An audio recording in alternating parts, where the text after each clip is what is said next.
Ipinagkibit balikat lang ni First Lady Liza Araneta Marcos ang hiling na imbestigahan siya kaugnay sa issue ng mga flood control project. Ayon sa Malacanang, wala namang naipakitang anumang ebidensya na nag-uugnay sa unang ginang sa issue. At nakatutok si Ivan Mayrina. Chismis lang ang turing ng Malacanang sa kahilingang imbestigahan si First Lady Liza Araneta Marcos para alamin kung may kaugnayan ito sa flood control projects. Ang sabi po ng First Lady ay hindi po niya ito bibigyan ng anumang pansin dahil ito po ay hearsay evidence. Ang tinutukoy niya, ang liham ng private citizen na si John Santander sa Independent Commission for Infrastructure ICI.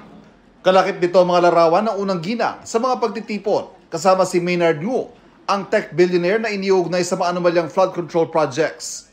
Pero ayon kay Palace Press Officer Claire Castro, wala naman daw makikita doong anumang nag-uugnay sa unang ginang sa mga proyekto. Nabasa po natin ang letter of sentiment, pati na po ang attachments.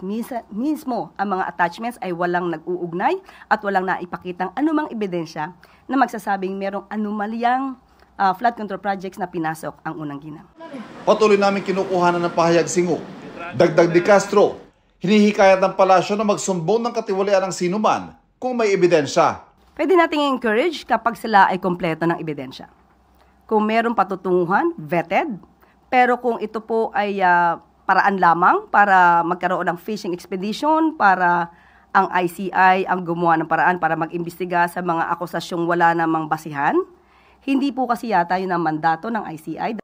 Para sa GMA Integrated News, Ivan Mayrina, nakatutok, 24 oras.